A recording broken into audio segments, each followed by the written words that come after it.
बिस्मिल्लाहिर्रहमानिर्रहीम। Welcome back friends, welcome back to another video lecture by Kami microbiologist. उम्मीद है तमाम तर लोग खैर खैरियत से होंगे।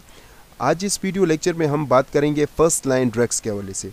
पिछले वीडियो लेक्चर में अगर आप लोगों को याद होगा तो हमने इंट्रोडक्टरी पोर्शन पढ़ा था, जिसमें हमने एंटी ट्यूबरकुलर ड्रग्स के हवाले से थोड़े बहुत पढ़े थे, और इसके अलावा हमने माइकोबैक्टीरिया के हवाले से पढ़ा था, और साथ में हमने माइकोबैक्टीरिया के सेल का स्ट्रक्चर पढ़ा था, जिसमें हमने मोस्टली सेल वॉल और सेल मेम्ब्रेन के हवाले से पढ़ चुके हैं। ठीक है, अगर आप वो वीडियो मिस कर चुके हैं तो आप मेरे यूट्यूब चैनल पर देख सकते हैं, नीचे डिस्क्रिप्शन में भी उसका लिंक अवेलेबल होगा।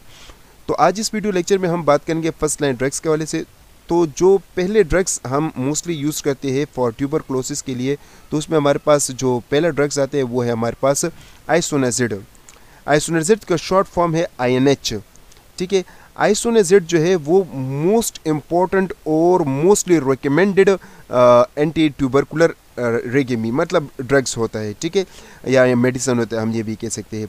और ये आपके पास माइकोबैक्टीरियम ट्यूबरकुलोसिस के खिलाफ एक्टिविटी बहुत अच्छा करता है। माइकोबैक्टीरिया बोविस, माइकोबैक्टीरिया कैंसेसी, और इन बैक्टीरिया के खिलाफ ये बहुत ज़्यादा इफेक्टिव होता है। लेकिन याद रखिए, जो माइकोबैक्टीरिया एवियम कम्प्लेक्स जो होते हैं उनके खिलाफ ये इतना इफेक्टिव नहीं होता।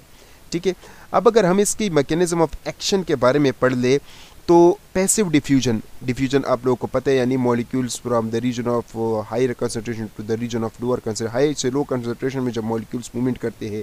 अब इस दौरान आपके पास ड्रग्स जो है वो हाई कंसंट्रेशन में, तो जब वो लो कंसंट्रेशन की तरफ आएगा, दिस इज कॉल्ड डिफ्यूजन। तो मोस्टली पैसिव डिफ्यूजन के जरिए क्या होता है, आइसोनाजिड एंटर हो जाते हैं inside the cell porin channel के जरिए। ठीक है, फिर जब ये एंटर हो जाता है तो जो माइकोलिक एसिड हमने पढ़ा था, माइकोलिक एसिड यानी सेल वॉल का जो मेन पोर्शन होता है वहाँ पर ये अटैक कर लेता है।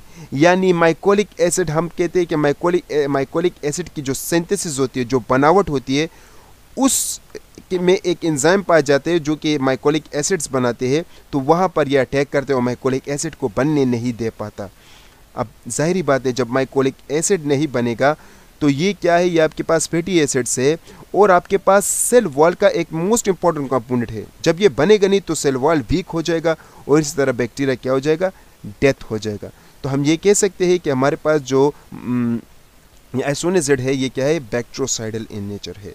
There are 2 genes. अब हमारे पास 2 जीन्स अवेलेबल होते हैं जो कि माइकोलिक एसिड की सिंथेसिस में मेन रोल अदा करता है। इसमें आपके पास INHA और CAS-A ये जीन्स अवेलेबल होते हैं।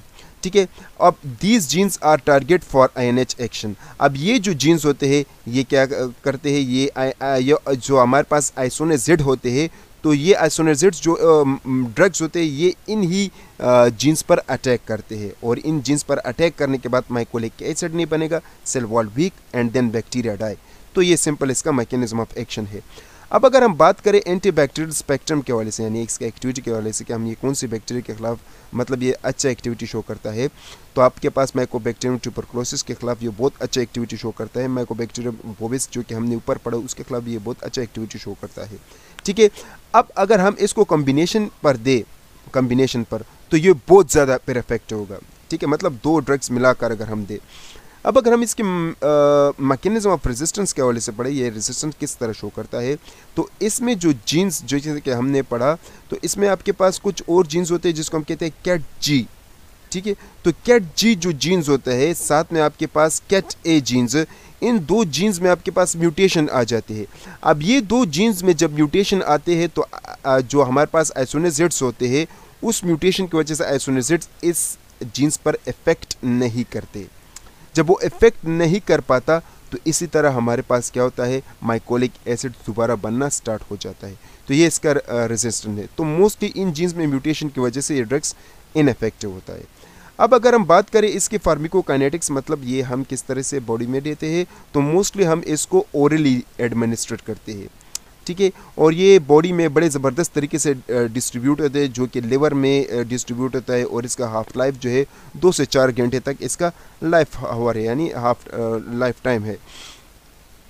अब अगर हम इसकी साइड इफ़ेक्ट के हवाले से पढ़े, यानी अगर हम इसको मोस्टली देते रहे तो इसका क्या साइड इफ़ेक्ट है, तो गैस्ट्रो इंटेस्टाइनल साइड इफ़ेक्ट इसमें आता है आपके पास, जिसमें वॉमिटिंग, नाजिया, ये कॉमन मतलब सिम्टम्स इसमें अपेयर हो जाते हैं। इसके अलावा आपके पास न्यूरोलॉजिकल मैनिफेस्टेशंस होता है, नमनेस होता है, मेंटल डिस्टर्बेंस होते हैं, कन्वुलेशंस होते हैं, हेपेटाइटिस जो कि एक मेजर आपके पास एसोनेजेड का एक मेजर साइड इफ़ेक्ट होता है, ठीक है।